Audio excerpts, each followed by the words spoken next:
Selamat bertemu teman-teman muda sekalian. Perkenalkan, nama saya Berto Tukan. Saya termasuk salah satu dari tim panitia dari Kemah Budaya Kaum Muda 2020. Em, Kali ini saya ingin menceritakan tentang latar belakang dan juga tujuan dari Kemah Budaya Kaum Muda, dan juga mungkin kita akan sedikit kilas balik kepada penyelenggaraan Kemah Budaya Kaum Muda sebelumnya. Sebagai informasi, Kemah Budaya Kaum Muda ini pertama kali diadakan di tahun 2019. Oleh karena itu, di tahun ini adalah penyelenggaraan Kemah Budaya Kaum Muda yang kedua. Bicara tentang Kemah Budaya Kaum Muda, kita kembali ke sejarah kenapa sampai diadakannya kegiatan ini. Untuk itu, kita perlu melihat peristiwa yang ada di tahun 2017, yaitu di tahun itu terbit Undang-Undang Nomor 5 tentang Pemajuan Kebudayaan. Salah satu amanat dari Undang-Undang Nomor 5 itu adalah pembuatan atau penyusunan strategi kebudayaan yang harus dibuat secara berjenjang. Oleh karena itu, di tahun 2018, kabupaten kota di seluruh Indonesia dan juga provinsi, hampir semua sampai sekarang itu membuat yang disebut dengan pokok pikiran kebudayaan daerah. Lalu kegiatan itu berpuncak pada Kongres Kebudayaan Indonesia tahun 2018 di bulan Desember yang diadakan di Jakarta, tepatnya di kantor Kemendikbud di Senayan. Salah satu kegiatan penting di dalam Kongres Kebudayaan Indonesia itu yang berhubungan dengan Kemah Budaya Anak Muda adalah kegiatan yang bernama Forum Ayo Anak Muda Wujudkan Idemu. Forum Ayo Anak Muda Wujudkan Idemu ini merupakan semacam miniatur atau bentuk awal dari KBKM. Di situ beberapa anak-anak muda yang datang ke Kongres Kebudayaan Indonesia mengumpulkan atau membuat semacam proposal kecil tentang ide mereka berhubungan dengan pemajuan kebudayaan. Dari sana keluarlah 3 pemenang. Pertama, Wildan Eru Nugraha dari Jawa Barat. Bukan dari Jawa Barat tetapi dari Jawa Timur. Dia membuat ide tentang desa ramah budaya. Salah satunya di dalam ide itu adalah ingin membuat museum desa, museum sejarah desa. Lalu kedua, Dika Zikriawan dari Jawa Barat, idenya adalah membuat International Cianjuran Festival dan Symposium. Nah, lebih kepada penelitian kalau di Dika Zikriawan ini. Sedangkan yang ketiga itu ada Gusti Enda dari Pontianak dengan ide tentang siar suara. Ia ingin memanfaatkan media kekinian, radio streaming, untuk membuat kampanye kebudayaan dengan bahasa yang menjangkau anak muda. Karena menurut Gusti banyak sekali upaya untuk pemajuan kebudayaan, kampanye-kampanyenya itu menggunakan bahasa-bahasa yang terlalu kepada orang dewasa gitu, tidak terlalu menarik di telinga anak muda. Dari evaluasi atau dari Kongres Kebudayaan Indonesia ini, tampaklah bahwa memang anak muda mempunyai banyak ide tentang pemajuan kebudayaan. Oleh karena itu, Dirjen Kebudayaan merasa bahwa sudah saatnya membuat sebuah forum, sebuah kegiatan yang memang khusus untuk anak muda. Dalam hal ini, anak muda yang punya konsentrasi dan punya kepedulian terhadap kebudayaan, terkhusus upaya pemajuan kebudayaan.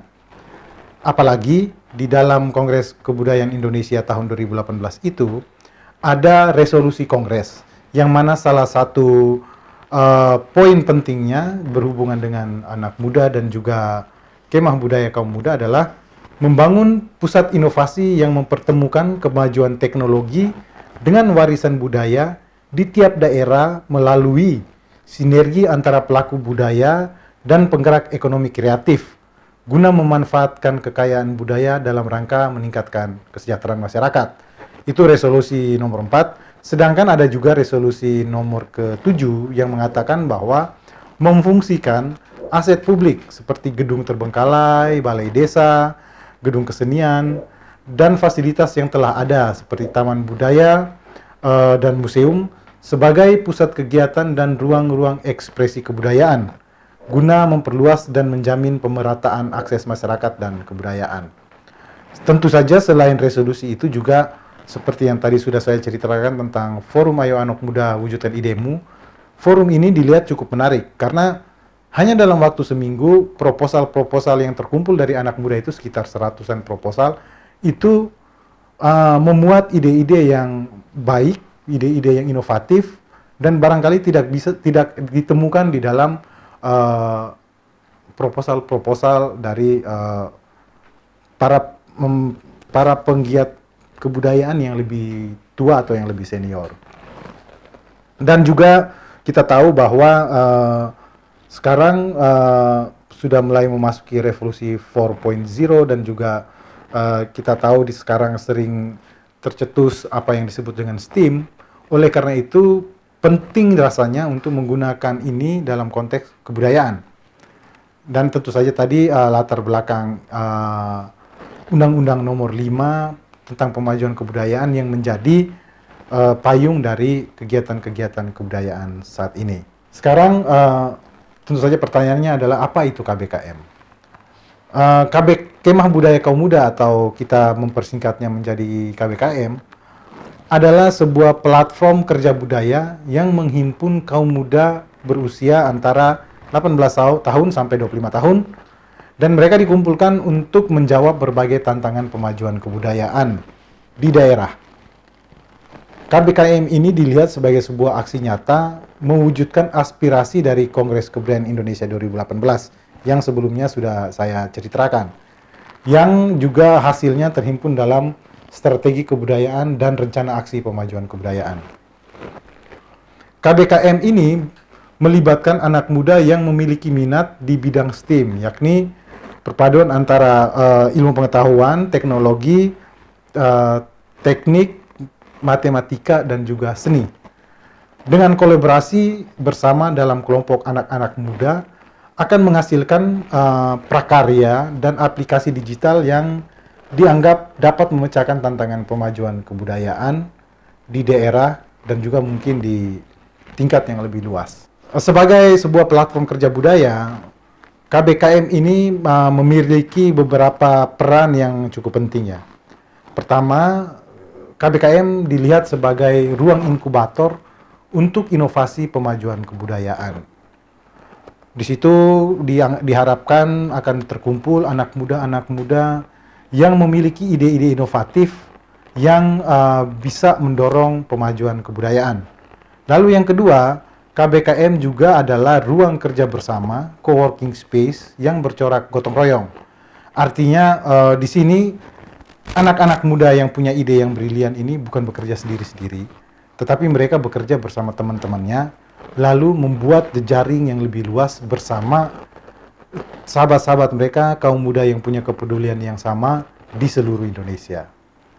Lalu yang ketiga, platform kerja budaya KBKM ini juga merupakan ruang aktivasi pendanaan atas usaha rintisan di bidang pemajuan kebudayaan. Poin yang ketiga ini menekankan bahwa dari KBKM, ide-ide dari teman-teman muda yang inovatif dan sesungguhnya punya kekuatan atau punya potensi untuk dibuat menjadi sebuah usaha yang lebih jauh, yang lebih besar, dan juga punya yang bisa menghasilkan sesuatu keuntungan ekonomi. Di sini bisa dilirik orang, bisa dilirik dan bisa akhirnya ada yang tertarik untuk mendukung teman-teman untuk memperkuat lagi dan melanjutkan ide-idenya, mewujudkannya menjadi sesuatu yang lebih besar dan lebih paten lah sifatnya. Berikutnya mungkin akan sedikit saya gambarkan bagaimana kemah budaya kaum muda yang pertama diadakan, yaitu Kemah Budaya Kaum Muda tahun 2019. Di tahun 2019, Kemah Budaya Kaum Muda diselenggarakan hampir sesuai dengan namanya, ada sebuah kemah diadakan di Bumi Perkemahan Prambanan di Kabupaten Klaten, Jawa Tengah di tanggal 21 sampai 24 Juli 2019. Yang hadir ketika itu ada sekitar 561 kelompok orang yang terdiri dari atau yang tergabung dalam 132 kelompok yang asal mereka hampir dari 28 provinsi di Indonesia. Di tahun 2019 itu Kemah Budaya Kaum Muda ini terbagi ke dalam 4 kategori. Ada kategori aplikasi, kategori prakarya, lalu ada kajian, dan lalu ada kegiatan. 31 kelompok ketika itu adalah tergabung dalam kategori kegiatan, 25 kelompok itu pada kajian, di kategori prakarya ada 31 kelompok, dan di kategori aplikasi itu ada 46 kelompok. Teman-teman ini, 561 orang dari 28 provinsi ini, mengikuti kegiatan dari tanggal 21 sampai 24 di Prambanan. Mereka diisi dengan kelas-kelas, lalu ada kelas inspirasi, ada kelas bersama fasilitator, dan juga ada kegiatan kesenian di malam harinya. Dan di hari terakhir, 2 hari terakhir itu mereka masuk ke dalam penjurian tahap akhir di setiap kategori, dan lalu dipilihlah 3 pemenang untuk setiap kategori, dan semua pemenang ini diberi kesempatan untuk mempresentasikan atau memamerkan karya mereka atau ide mereka di Pekan Kebudayaan Nasional pertama di tahun 2019, Oktober 2019. Dari tahun 2019 dan juga sebenarnya dari kegiatan Forum Ayo Anak Muda Wujudkan Idemu di Kongres Kebudayaan Indonesia, corak ini sebenarnya sudah dipakai di dalam Kemah Budaya Kaum Muda, yaitu corak pendampingan atau adanya fasilitator. Jadi teman-teman muda tidak dibiarkan sendirian, selalu ada pendampingan atau fasilitator yang bertugas untuk menemani teman-teman muda untuk bisa mengkreasi atau dari ide-ide liar yang berkembang, teman-teman muda bisa membuat sebuah perencanaan atau proposal yang lebih terstruktur dan lebih bisa dikerjakan gitu. Nah, para fasilitator ini bertugas untuk mendorong diskusi-diskusi yang produktif dalam kelompok, dan itu tadi bahwa supaya proposalnya itu bisa sesuatu yang bisa dikerjakan, sesuatu yang dilihat, oh ini sangat mungkin untuk dikerjakan. Fasilitator juga dipilih dari mereka-mereka yang bisa memberi inspirasi pada teman-teman muda, bisa memberikan perspektif baru, bisa mengajak teman-teman berimajinasi yang lebih luas dalam upaya pemecahan persoalan-persoalan PPKD dari kabupaten kota maupun dari provinsi. Nah, persoalan-persoalan yang ada di PPKD ini diupayakan dipecahkan melalui proposal teman-teman untuk membuat tadi rupa atau aktivasi sosial tertentu tadi yang untuk di tahun 2019. Fasilitator juga bertugas untuk membuat teman-teman muda paham dan mampu menjalankan manajemen proyek, dan dengan demikian juga membantu teman-teman muda di dalam kelompok untuk bisa membagi kerja. Pembagian kerja di antara teman-teman bisa proporsional sesuai kemampuan masing-masing, dan juga dengan demikian tidak membuat kerja-kerja yang tumpang tindih terjadi di dalam kelompok. Fasilitator juga bertugas untuk menjaga timeline kerja dari teman-teman sehingga pekerjaan teman-teman itu bisa tercapai pada waktunya. Dengan tugas yang demikian, para fasilitator yang dipilih adalah orang-orang yang memiliki pengalaman di bidang inovasi teknologi dan juga STEAM. Lalu mereka juga adalah orang-orang yang punya wawasan kebudayaan yang inklusif. Mereka juga adalah orang-orang yang punya kemampuan manajerial yang cukup baik. Terlebih, kami juga ketika memilih para fasilitator, itu mengutamakan mereka-mereka yang memang sudah punya pengalaman bekerja sebagai fasilitator di dalam kegiatan anak-anak muda. Di tahun 2019, KBKM 2019, keluarlah pemenang untuk kategori prakarya dan juga kategori aplikasi. Itu ada 3 pemenang masing-masingnya. Sebelumnya tentu saja di KBKM 2019 ini ada 4 kategori seperti yang tadi sudah saya jelaskan. Tetapi karena ada perubahan sedikit untuk KBKM 2020, maka di sini saya hanya menunjukkan para pemenang dari 2 kategori saja. Di aplikasi itu ada Wara-Wara Project. Ini teman-teman dari juara 1 mereka. Ini teman-teman dari Surabaya. Lalu ada Permata juara 2. Lalu ada teman-teman dari kelompok Ken Arok. Lalu di Purwarupa, di Prakarya itu ada Kosi Kopat. Mereka juara 1. Lalu Lasindrang Youth juara 2 dan Storia Karacita juara 3. Karya-karya mereka beragam, mulai dari misalnya Wara-Wara Project itu dia membantu menyebarkan informasi secara online tentang kegiatan-kegiatan kebudayaan di Surabaya khususnya dan Jawa Timur pada umumnya. Sedangkan misalnya sebagai contoh di Prakarya itu ada Storia Karacita yang membuat komik interaktif tentang cerita-cerita rakyat yang sudah hampir punah di tempat mereka. Nah, selain menghasilkan para pemenang tadi, KBKM 2019 juga menghasilkan resolusi yang juga menjadi pegangan untuk KBKM selanjutnya, yaitu 2020 dan mungkin nanti ketika KBKM diadakan lagi di tahun-tahun berikutnya. Resolusi itu sebagai berikut. Pertama, mewujudkan atau mengimplementasikan inisiatif kaum muda dalam KBKM 2019 dan terus menyelenggarakan kemah budaya kaum muda berbasis STEAM tahunan di cagar budaya dan kawasan budaya dan dilaksanakan secara berjenjang dari tingkat daerah sampai nasional.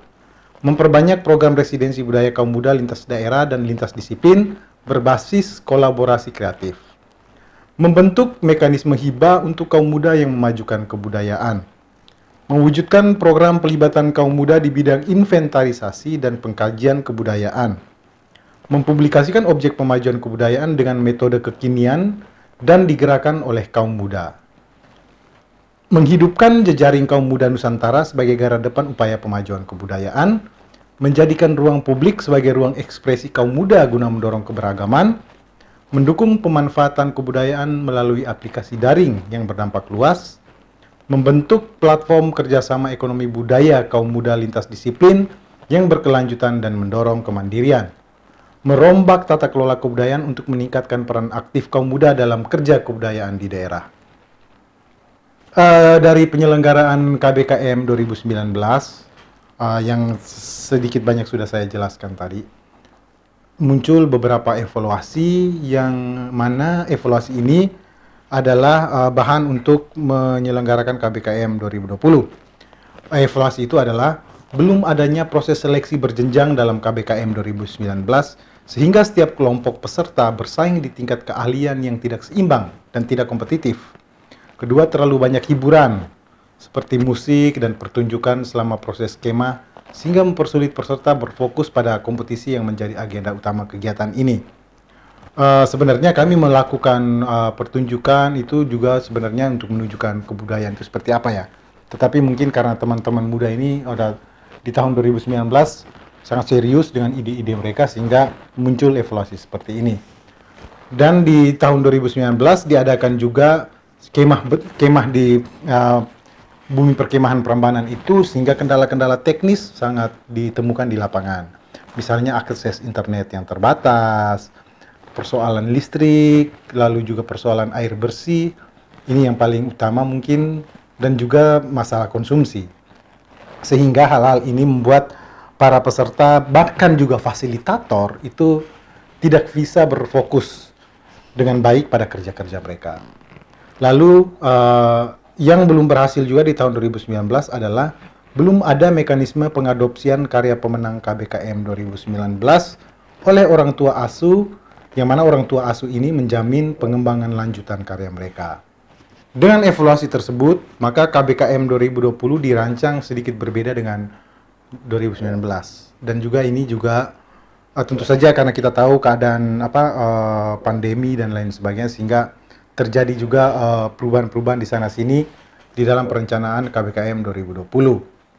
Pertama, tidak seperti 2019, di tahun 2020 KBKM tidak dilaksanakan dengan sebuah perkemahan yang sebenar-benarnya seperti yang terjadi pada 2019.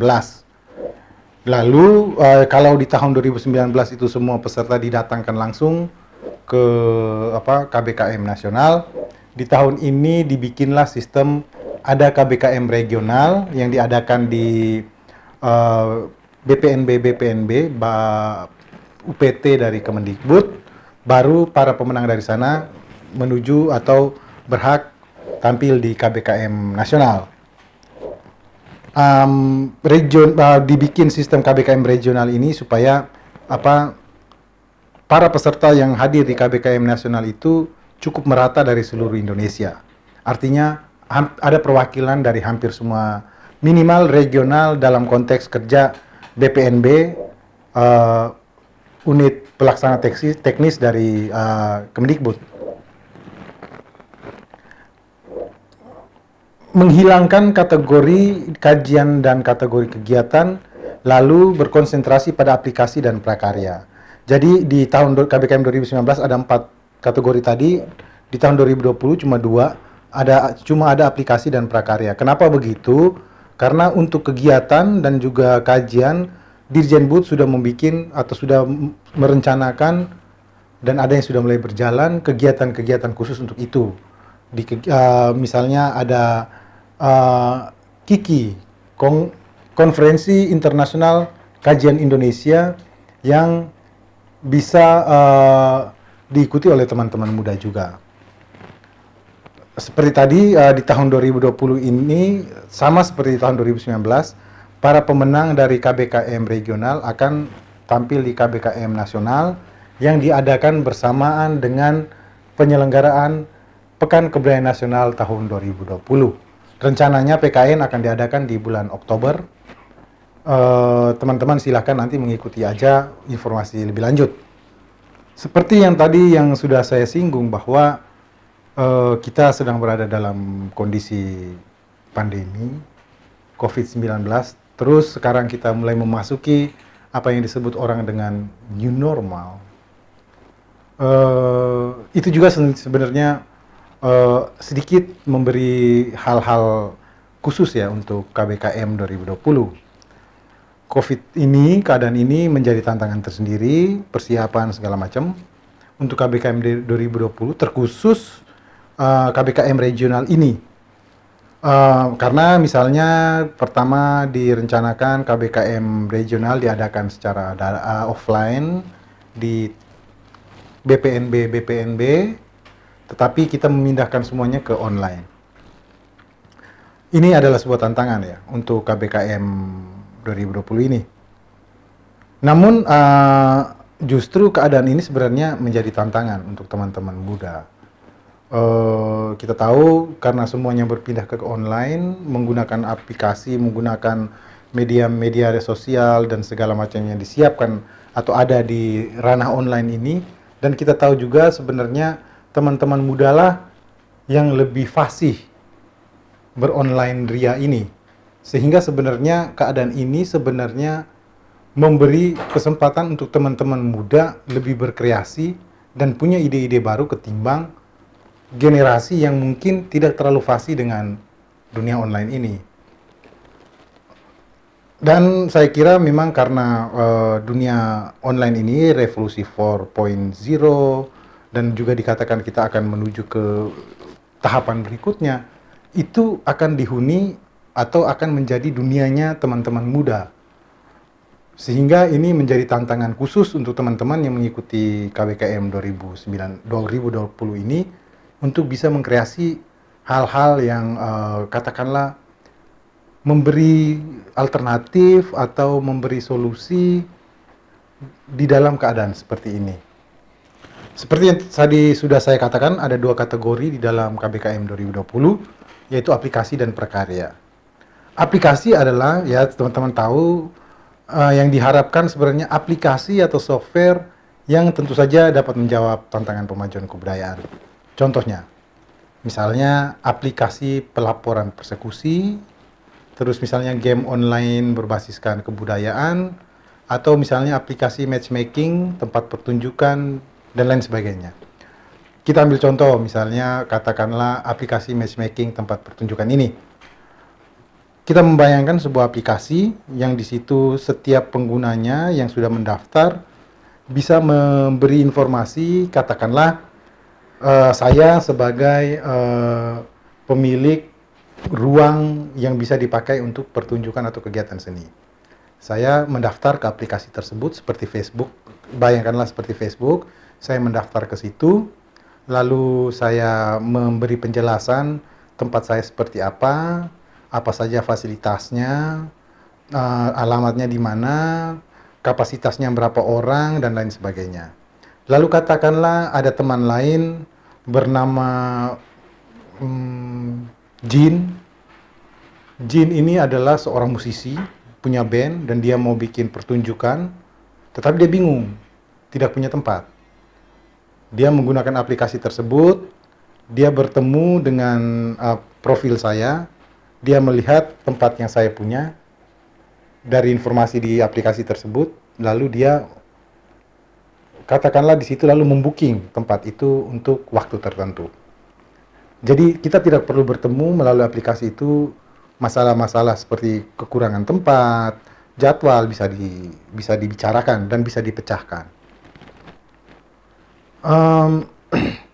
Aplikasi pelaporan persekusi misalnya. Bayangkan sebuah aplikasi yang terhubung dengan kantor dinas kebudayaan setempat dan juga terhubung dengan kepolisian katakan dan terhubung dengan para pelaku kesenian. Lalu dengan aplikasi tersebut katakanlah ada orang sedang melakukan sebuah ritual adat. Lalu ada kelompok masyarakat tertentu meminta supaya ritual adat itu dihentikan dengan alasan misalnya tidak sesuai dengan kaidah kepercayaan tertentu. Kita bisa langsung menggunakan aplikasi tersebut melaporkan peristiwa itu, dan pada detik itu juga polisi mengetahui peristiwa itu, dinas kebudayaan mengetahui peristiwa itu, dan berhasil untuk para petugas ini bisa datang untuk menyelesaikan masalah yang ada di lapangan. Lalu yang kedua kategori prakarya, itu tentu saja kriya fisik, hardware yang ya sama seperti yang tadi dapat menjawab tantangan pemajuan kebudayaan. Contohnya misalnya mesin pemindai manuskrip, atau board game bertema sejarah, atau robot yang bisa membaca puisi dan lain sebagainya. Contohnya katakanlah kita bayangkan sebuah alat pemindai teman-teman bikin yang murah dengan harga yang murah, lalu pemindai ini bisa bekerja dengan gampang untuk memindai manuskrip atau katakanlah prasasti yang teman-teman temukan dan gampang untuk dibawa. Artinya kita semua bisa, dengan demikian kita semua bisa melakukan pengarsipan dan pengarsipan yang lebih gampang, lebih murah terhadap manuskrip dan hal-hal lain tadi itu. Lalu board game bertema sejarah saya kira tidak perlu dicontohkan lagi, teman-teman tahu board game itu apa, tetapi di sini kita menggunakan cerita di dalam sejarah kita sebagai jalan cerita yang dimainkan di dalam board game tersebut. Arah pengembangan aplikasi digital. Di dalam kemah budaya ini kami mengharapkan muncul proposal pengembangan aplikasi digital yang berbasis platform yang memungkinkan interaksi antar pengguna. Lalu juga mendorong user generate content sehingga yang bisa kedepannya menjadi sesuatu yang katakanlah crowdsourcing gitu. Lalu memaksimalkan fungsi geotagging. Sebagai dengan demikian kita bisa mempunyai data geospasial yang cukup kaya. Kenapa demikian? Karena aplikasi lebih memungkinkan perluasan akses dan pelibatan publik lebih berdampak, lebih banyak. Misalnya, meskipun juga hal itu bisa di purwarupa fisik atau prakarya, barangkali di dalam hal ini cukup sulit mencapai apa yang bisa dicapai oleh aplikasi. Lalu aplikasi juga mendorong interaksi gotong royong antar pengguna serta antar pengguna dengan pengambil kebijakan. Sebagai contoh tadi kita lihat misalnya contoh pelaporan persekusi tadi, aplikasi pelaporan persekusi. Aplikasi juga membantu penyusunan apa yang sedang diupayakan, yaitu sistem pendataan kebudayaan terpadu. Mungkin kita bisa melihat lebih terperinci contoh yang tadi yang saya sempat jelaskan. Misalnya kita bayangkan aplikasi matchmaking sarana dan prasarana kebudayaan, atau tadi matchmaking antara pemilik tempat, pemilik ruang dengan pengguna atau seniman yang mau menggunakan ruangan. Misalnya konsepnya adalah menciptakan ruang bagi ekspresi dan kegiatan budaya dengan memanfaatkan sarana prasarana yang tidak terpakai. Seperti misalnya lahan atau gedung pemerintahan dan swasta yang misalnya katakanlah dalam waktu-waktu tertentu belum dipakai. Atau juga misalnya kita juga bisa memasukkan ke situ rumah-rumah tua milik keluarga yang memang di waktu-waktu tertentu belum mau dihuni. Mekanismenya kita bayangkan semacam aplikasi Airbnb itu aplikasi untuk sewa tempat menginap ya, aplikasi untuk sewa tempat menginap, tetapi ini khusus untuk kegiatan budaya. Maksudnya bukan menginap untuk melakukan kegiatan budaya, bukan. Misalnya di dalam Airbnb, katakanlah tadi semacam Airbnb-nya kebudayaan ini, di situ didaftarkanlah sarana dan prasarana yang tidak terpakai dengan tanggal kosongnya kapan sampai kapan. Lalu ada lembar peminjaman, informasi-informasi lain, dan juga tentu saja ada narah hubungnya. Lalu setelah peminjaman berhasil, aplikasi mendaftar peminjaman tersebut dalam kalender kegiatan budaya. Jadi langsung terjadi aplikasi itu mempertemukan sarana dan prasarana dengan pelaku dan juga menciptakan semacam kalender kegiatan yang cukup lengkap. Outputnya adalah aplikasi yang mendorong pertama matchmaking antara sarana dan prasarana budaya, cultural placemaking, dan juga ketiga menciptakan itu tadi kalender kegiatan budaya yang katakanlah bisa hampir kalender di seluruh Indonesia. Contoh kedua misalnya aplikasi lawan persekusi. Ini misalnya konsepnya adalah sebuah platform pelaporan terhadap ancaman dan tindakan persekusi atas kegiatan kebudayaan. Di sini yang didorong atau yang dipikirkan adalah mendorong solidaritas korban persekusi antar daerah dan dari berbagai latar belakang. Masyarakat seni, ada penghayat kebatinan di situ dan lain sebagainya. Dan aplikasi ini menjadi early warning system bagi pengambil kebijakan dan penegak hukum.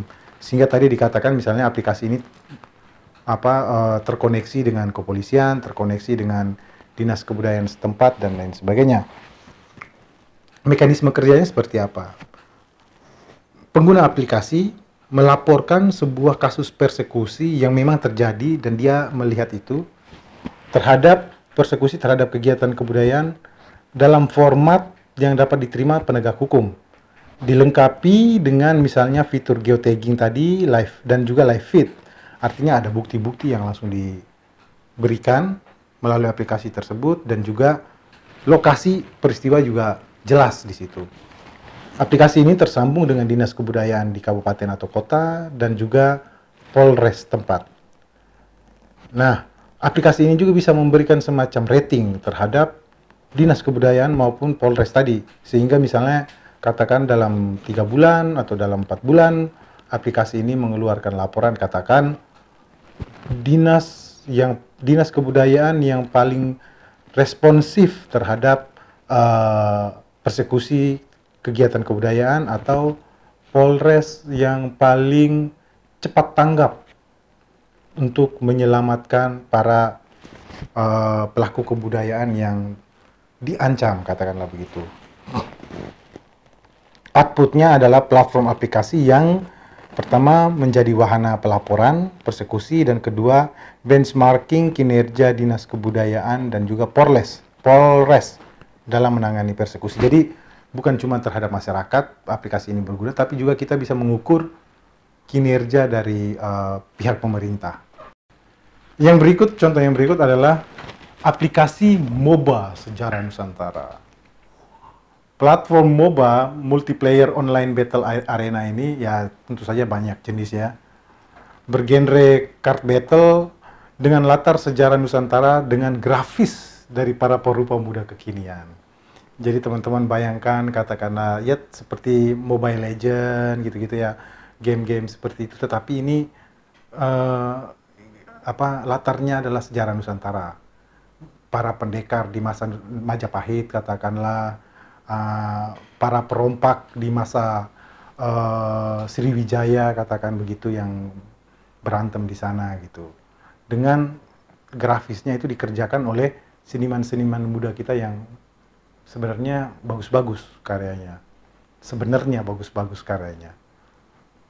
Mekanismenya adalah kita menciptakan platform game free to play dengan konten itu tadi ya, sejarah-sejarah budaya Nusantara. Lalu pemain ya seperti biasa, seperti game-game MOBA lainnya, cukup mendaftar dan bermain di tiap-tiap sesinya dengan 3 pemain lain. Lalu pemain ini, ya ini hampir kalau teman-teman memang ya saya kira teman-teman banyak yang bermain ini juga ya, jadi tidak terlalu asing. Pemain bisa mendapat card baru dengan berburu di situs sejarah sekitar. Dengan location based VR seperti misalnya contoh dulu pernah ada atau mungkin sekarang masih banyak yang memainkan seperti Pokemon Go. Jadi pemain tuh bukan cuma bermain di tempat, tapi juga kadang-kadang untuk mendapatkan sesuatu yang istimewa tertentu dia datang ke lokasi cagar budaya, datang ke gedung-gedung bersejarah dan lain sebagainya. Untuk game seperti ini dibutuhkan tentu saja mapping data tokoh sejarah lokal dengan landmarks tempat dengan berdasarkan algoritma blockchain dan user generated data. Nah, jadi bukan cuma sekedar game, tetapi game ini membuat kita bisa mencintai dan mengetahui sejarah kita sendiri dan mendatangi tempat-tempat yang memang harusnya kita datangi tetapi tidak kita datangi. Outputnya tentu saja platform game MOBA yang mendorong pengembangan wawasan sejarah dan meningkatkan keakraban kita atau generasi muda lainnya dengan situs sejarah di tempat kita masing-masing maupun di tempat lain. Nah, itu tadi aplikasi. Sekarang kita masuk ke arah pengembangan prakarya. Kita mengharapkan di dalam Kemah Budaya ini muncul proposal pengembangan prakarya yang ramah pengguna dan dapat dimanfaatkan secara massal atau oleh banyak orang.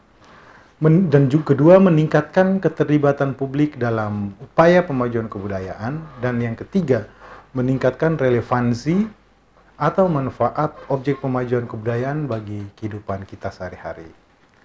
Alasannya, kenapa kita mengharapkan hal-hal yang demikian? Karena alasannya adalah prakarya atau purwarupa fisik memungkinkan penggunaan yang sederhana oleh masyarakat. Jadi nggak ribet gitu, masyarakat bisa menggunakannya. Oleh karenanya, kemungkinan untuk keterlibatan masyarakat umum atau publik secara luas itu tentu saja sangat terbuka. Dan ketiga, dengan demikian relevansi atau manfaat dari objek pemajuan kebudayaan itu semakin lebih bisa dirasakan oleh banyak orang. Salah satu contohnya misalnya pura rupa mesin pemindai manuskrip. Konsepnya dia merupakan sebuah alat yang dapat memindai atau nge-scan manuskrip kuno Nusantara. Dalam manuskrip kuno Nusantara ini kan mediumnya bermacam-macam ya, ada yang lontar, ada yang kulit kayu, dan lain sebagainya. Nah, si alat pemindai ini dia tuh bisa digunakan terhadap medium-medium bermacam-macam itu. Dia langsung nge-scan dan alatnya tidak terlalu ribet, gampang dibawa, sederhana. Dia langsung scan di tempat misalnya dan langsung bisa mengubahnya dalam bentuk doc atau PDF atau bentuk-bentuk yang bisa terbaca lainnya. Mekanismenya adalah alat pemindai berisi kamus bahasa-bahasa kuno Nusantara dan tipografi aksara kuno Nusantara yang dapat mengenali huruf yang tertera di dalam manuskrip. Jadi sudah ada si alat scan ini sudah bisa mengenali, karena dia sudah di dalam sudah tersimpan itu tadi data-data tentang bahasa Nusantara dan tipografi aksara-aksara kuno di Nusantara. Outputnya tentu saja adalah mesin pemindai manuskrip kuno di Nusantara yang sederhana dan bisa digunakan secara gampang. Contoh berikut adalah Purwarupa board game jalur rempah. Konsepnya sebuah permainan, tentu saja board game, teman-teman tahu board game, yang skenario ceritanya adalah perjalanan perdagangan jalur rempah. Mekanismenya seperti permainan board game yang lain. Kita bayangkan saja permainan yang board game yang paling sederhana itu monopoli ya. Tetapi ini kita bukan kota-kota di dunia, tetapi kita memainkan bandar-bandar kuno di Nusantara yang ada di masa lalu. Katakanlah bandar yang ada di Majapahit, bandar yang ada di Makassar dulu, Kesultanan yang ada di situ, Ternate, Aceh dan lain sebagainya. Dan juga apa yang diperdagangkan di dalam game itu adalah komoditi-komoditi khas yang diperdagangkan di jalur rempah masa lalu. Outputnya di sini kita bisa melihat bahwa dengan permainan seperti ini, sebuah permainan yang dihasilkan dan memberikan pengetahuan tentang jalur rempah, kekayaan-kekayaan rempah yang ada di Nusantara zaman dulu, sehingga para pemainnya, anak-anak muda, anak-anak usia sekolah, bisa lebih tahu tentang sejarah jalur rempah itu sendiri. Contoh-contoh tadi dari prakarya dan juga aplikasi sebenarnya adalah aplikasi-aplikasi dan prakarya-prakarya yang dibuat untuk memecahkan permasalahan umum yang muncul di pokok-pokok pikiran kebudayaan daerah. Beberapa masalah umum PPKD itu adalah, pertama, kurang adanya inventarisasi OPK, objek pemajuan kebudayaan yang sistematis, sehingga tadi misalnya kita membutuhkan aplikasi dengan geotagging. Lalu kedua, kurangnya adaptasi objek pemajuan kebudayaan menjadi lebih kontemporer, sehingga tadi misalnya ada board game jalur rempah dalam bentuk yang lebih kontemporernya adalah board game.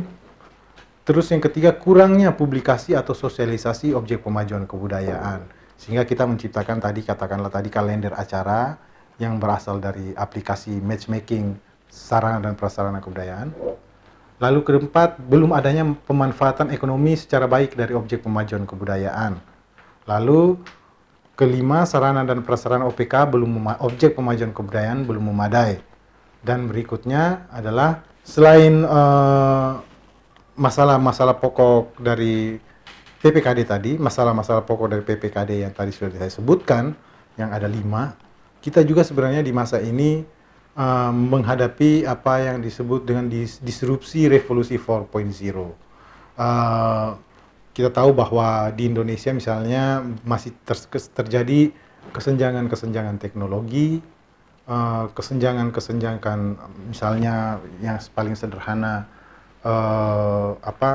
jaringan internet yang belum memadai di tempat-tempat tertentu, sedangkan tempat tertentu yang lain cukup kuat, sehingga ini pun menjadi masalah yang perlu dilihat oleh anak muda. Dengan keadaan yang demikian, kita juga menghadapi sebuah pemandangan yang berbeda dari masa lalu. Nah, anak muda mestinya bisa menghadapi perubahan ini dan katakanlah memberi solusi terhadap perubahan-perubahan ini. Oke, tadi sudah saya jelaskan latar belakang dan juga sudah dijelaskan tentang apa yang diharapkan dari KBKM. Berikut ini saya akan coba menjelaskan tentang gambaran KBKM regional dan juga KBKM pusat. Nah, teman-teman sudah mendaftar di dalam website KBKM. Teman-teman sudah mendaftar itu dan juga akan dipilih siapa yang diseleksi untuk bisa mengikuti KBKM regional. Teman-teman yang sudah lolos dalam seleksi ini akan mengikuti kegiatan KBKM regional di wilayah atau di kawasan masing-masing secara daring. Jadi teman-teman yang ada di Sumatera Barat itu misalnya mengikuti jadwal atau kegiatan secara daring, KBKM secara daring yang dilakukan oleh BPNB setempat. Teman-teman di Manado juga melakukan hal yang sama, mengikuti BPNB yang ada di Manado. Seperti itu. Nah, di akhir dari kegiatan KBKM regional itu, tim juri akan menetapkan pemenang 1, 2, dan 3 di kategori aplikasi, dan pemenang 1, 2, dan 3 di kategori prakarya. Di setiap BPNB kita akan punya 6 pemenang ini. Di setiap regional KBKM regional kita akan punya 6 pemenang ini. Tetapi hanya pemenang 1 dari setiap kategori yang akan mengikuti KBKM nasional yang akan diadakan nanti bersamaan dengan Pekan Kebudayaan Nasional di bulan Oktober 2020. Sebelum mengikuti KBKM nasional yang terjadi bersamaan dengan Pekan Kebudayaan Nasional itu, para pemenang 1 akan mengikuti pelatihan lagi bersama para fasilitator menjelang hari H KBKM nasional. Jadi katakanlah seminggu atau 2 minggu sebelum KBKM nasional, teman-teman akan mendapatkan pelatihan lagi.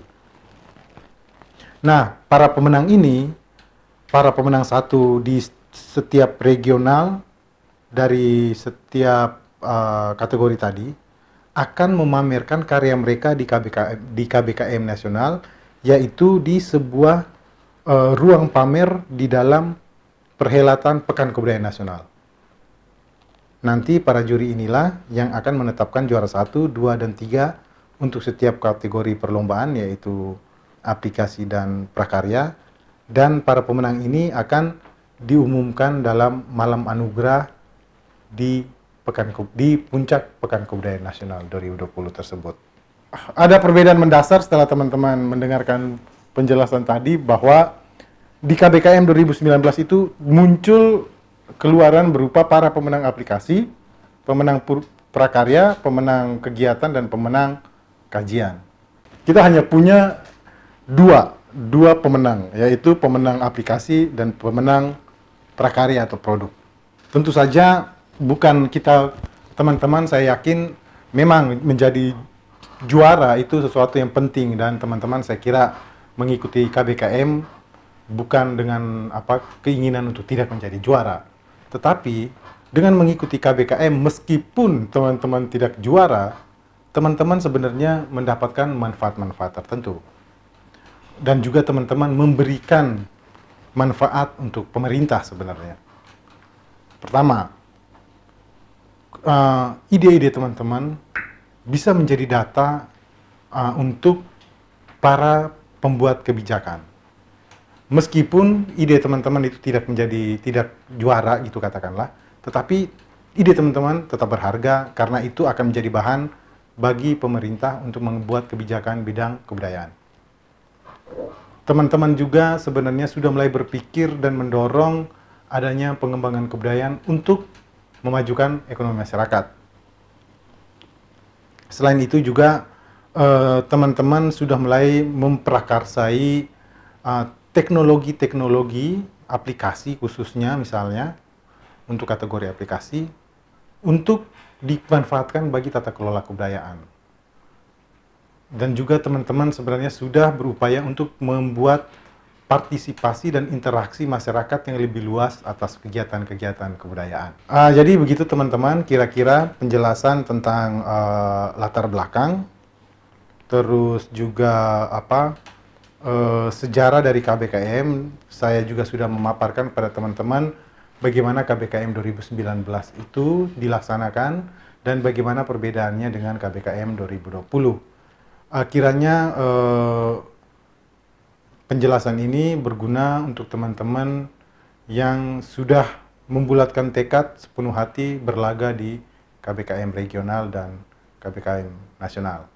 Semoga teman-teman bisa mengeluarkan ide yang terbaik dan dituangkan dalam proposal yang bisa dikerjakan sehingga teman-teman bisa mengembangkannya bersama para fasilitator dan semoga teman-teman bisa menjadi juara.